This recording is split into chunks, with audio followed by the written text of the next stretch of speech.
రక్షణ. ఉం? ఉం. ఇవన్నీ ఒక వ్యక్తిలోనే ఉన్నాయి. ఆ వ్యక్తి మనకు తోడై ఉన్నాడు. బలము, జ్ఞానము, కృప,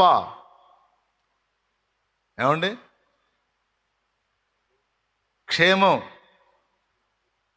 రక్షణ,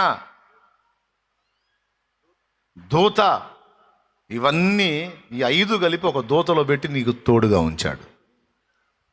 ఎవరో తెలుసా ఆ దూత? పరిశుద్ధాత్ముడు. పరిశుద్ధాత్మ సర్వాంతర్యామి. మన చుట్టూ సరౌండ్ చేసి మనల్ని సేవ్ చేయగలిగినటువంటి వ్యక్తి హోలీ స్పిరిట్, పరిశుద్ధాత్ముడు. ఈ పరిశుద్ధాత్ముడిని గురించి లేఖనం ఎంత బాగా చెప్పిందో తెలుసా? హెబ్రీ పత్రిక 10వ అధ్యాయము 27-28 వచనం చదువు ఒక్కసారి. కృపకు మూలం ఎవరో చెబుతాడు చూడు అక్కడ. న్యాయపు తీర్పునకు భయముతో ఎదురు చూచుటయు.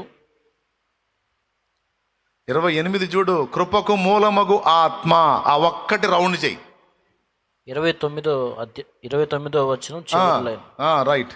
కృపకు మూలమగు ఆత్మను చాలు. కృపకు మూలమగు ఆత్మ అనేది ఒక్కటి దొరికితే చాలు మీకు. కృపకు మూలం ఎవరు? ఆత్మ, పరిశుద్ధాత్మ. రైట్. యెహోవా యందు భయభక్తులు గల వారు చుట్టూ ఉండి రక్షించే దూత ఎవరు? పరిశుద్ధాత్మే. 2, జ్ఞాన వివేకములకు ఆధారమగు ఆత్మ ఎవరు? యెషయా గ్రంథము 11వ అధ్యాయము. బలమునకు, జ్ఞాన వివేకములకు ఆధారము పరిశుద్ధాత్మ.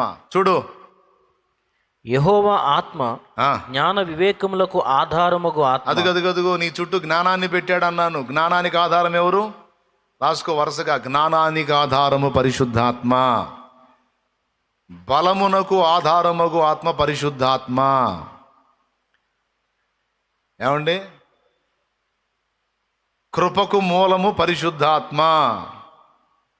క్షేమానికి ఆధారం పరిశుద్ధాత్మ.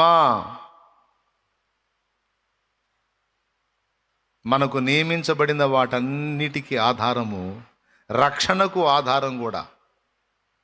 రక్షకుడితో మనల్ని అటాచ్ చేసి ఉంచేది పరిశుద్ధాత్ముడే. చూసారా? ఆ ఒక్కడిని మన చుట్టూ పెట్టి ఆ ఒక్కళ్ళు ఇవన్నీ పెట్టాడు. ఇప్పుడు శ్యామ్ ఉన్నాడు కదా, రా. శ్యామ్కి ఒక 4 బ్యాగులు తగిలిచ్చినాడు అనమాట. అర్థమైందా? ఎన్ని బ్యాగులు? ఒక 5 బ్యాగులు తగిలిచ్చినట్టు.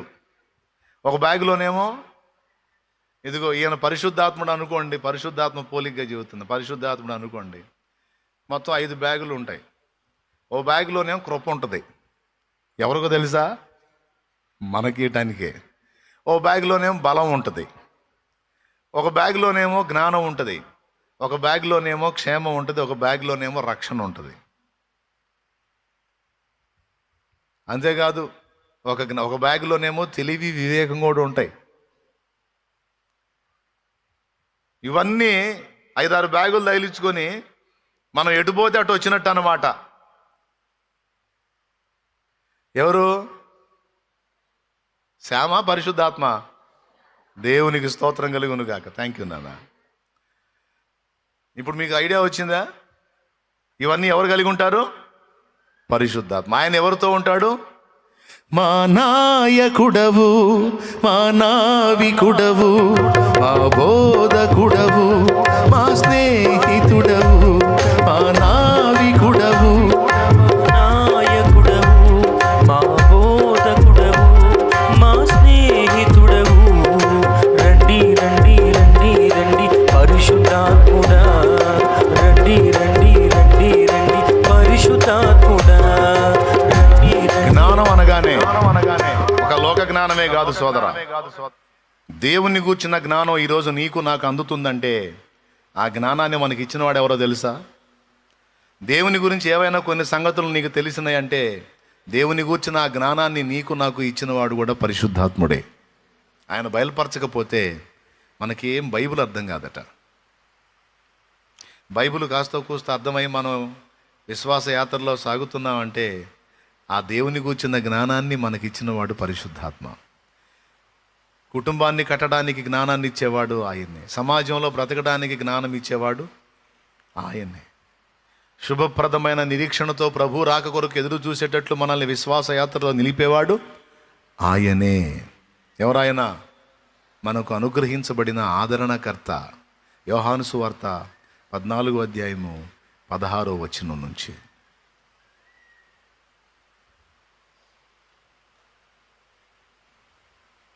నేను తండ్రిని వేడుకొందును, మీ యొద్ద ఎల్లప్పుడూ నుండుటకై ఆయన వేరొక ఆదరణకర్తను అనగా సత్యస్వరూపియగు ఆత్మను మీకు అనుగ్రహించును. లోకము ఆయనను చూడదు, ఆయనను ఎరుగదు గనుక ఆయనను పొందనేరదు. మీరు ఆయనను ఎరుగుదురు, ఆయన మీతో కూడా నివసించును, మీలో ఉండును, మిమ్మును అనాథులుగా విడువను. చాలు నాయన. మరో బ్యాగులో ఏం వేసుకుంటాడు తెలుసా పరిశుద్ధాత్మ? ఆదరణ ఒక బ్యాగులో వేసుకొని ఉంటాడు. నీకు అర్థం కావటానికి బ్యాగ్ అంటున్నానండి. పరిశుద్ధాత్మ చాలా బ్యాగులు కలిగి ఉన్నాడు మన కోసం. మనము, మన బతుకులు, మన అవతారం, మన కోసం పరిశుద్ధాత్మ అంత రిస్క్ చేస్తాడంటే మరి ఏం చేయాలి? రాజుగారు నిన్ను దత్తత తీసుకున్నప్పుడు అప్పటిదాకా నువ్వు రోడ్ల మీద బికారు అనుకో, చిత్తుకాయదాలు ఎరుకునే వ్యక్తివే అనుకో, నిన్ను ఎవడు పట్టించుకోడు.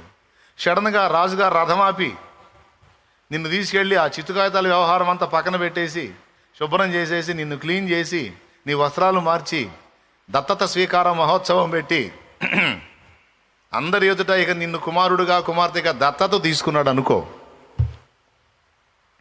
అప్పుడు ఇక చూసే జనం కానీ సైనిక గణం కానీ నిన్ను ఎలా చూస్తారా? రాజుగారి కొడుకుగా చూస్తారా, కూతురుగా చూస్తారా, లేకపోతే చిత్తుకాయతాల వ్యక్తిగా చూస్తారా? మారిపోయి నీ స్టేటస్ ఒక దెబ్బతో. ఎవరిచ్చారా హోదా? మనంతా చిత్తుకాయతాలు సరిగే కానీ మనల్ని అలా చేశాడు ఆయన. ఎవరు చేశారు? ఆయన తన రక్తముతో కడిగి మనకి ఆ ధన్యత ఇచ్చాడు. మహాపరిశుద్ధ స్థలములో చేర్చును మన యేసయ్యా రక్తము.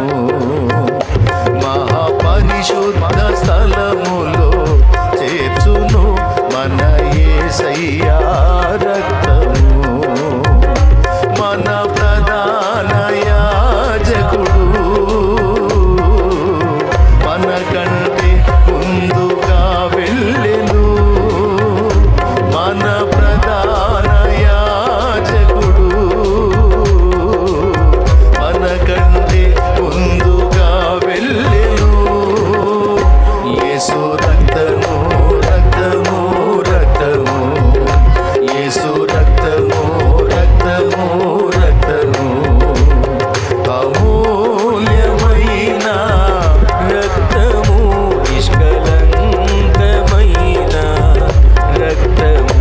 యేసు రక్తము రక్తము రక్తము, యేసు రక్తము రక్తము రక్తము. ఆమేన్.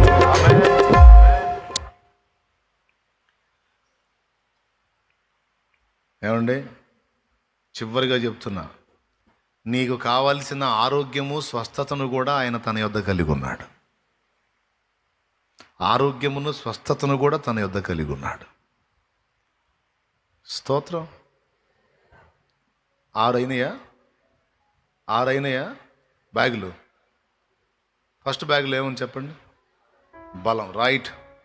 2వ బ్యాగులో కృప, రైట్. 3వ బ్యాగులో, 4వ బ్యాగ్ క్షేమం, 5వ బ్యాగులో రక్షణ, 6వ బ్యాగులో ఆ దూత దగ్గరేనాయా ఎన్ని ఉంది? ఇప్పుడు చెప్పాక 6వది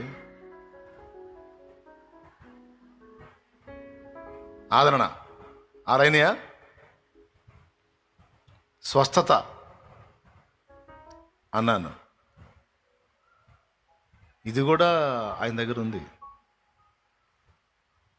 ఆదరణే కాదండి, స్వస్థత కూడా ఆయన దగ్గర ఉంది. ఇవన్నీ ఒక్కొక్కటి ఏ ఏ సందర్భాల్లో మనకు అవసరం అవుతాయో దేవునికి తెలుసు. అందుకే ఇవన్నిటిని కూడా పరిశుద్ధాత్మకు అనుగ్రహించి, ఇవన్నీ పరిశుద్ధాత్మలో ఉన్నాయి. అంటే శామ్ అన్ని బ్యాగులు తన యొద్ద కలిగి ఉన్నట్టు పరిశుద్ధాత్మ దేవుడు వీటన్నిటినీ తన యొద్ద కలిగి మనకు అవసరమైన దాన్ని అవసరమైనప్పుడు అందిస్తున్నాడు. అందులో చివరిగా చెప్పా స్వస్థత అని కూడా. ఈ స్వస్థతలో ఎన్ని రకాలు ఉన్నాయో తెలుసా? శరీర స్వస్థత ఉంది, మానసిక స్వస్థత ఉంది, ఆత్మీయ స్వస్థత ఉంది. ఇప్పుడు చెప్పినవన్నీ కూడా ఈ మూడింటికి వర్తిస్తాయి. మనకు ఎప్పటికి ఏది అవసరమో దాన్ని మనకి ఇవ్వడానికి పరిశుద్ధాత్ముడు ఎనీ టైం తన యొద్ద వాటిని కలిగి ఆయన మన వెంటే ఉన్నాడు. ఎందుకు ఇంత ఆధిక్యత మనకు లభించిందంటే విశ్వాసాన్ని బట్టి దేవుని కుమార్తెలం అయ్యాము కనుక దేవుడే తన ఆత్మను పంపి మనల్ని ప్రొటెక్ట్ చేయడానికి, భద్రత ఇవ్వడానికి దేవుడు డిసైడ్ చేశాడు. ఈ విషయాలు నేను మీకెందుకు చెప్తున్నానంటే ఆయా పరిస్థితులను బట్టి కృంగిపోయి బలహీనపడి అడుగులు సాగలేక తడబడుతున్నటువంటి బిడ్డలారా, దేవుడు మీకు బలము కలుగా నియమించాడు అని చెప్పడానికి, అవన్నీ ఇవ్వడానికి, ఆదరణకర్తను నీకు తోడుగా ఉంచాడు అని చెప్పడానికి ఇవన్నీ నేను మీ ముందుకు తీసుకొచ్చాను. ఇది ఒక ఆదరణ వాక్కు.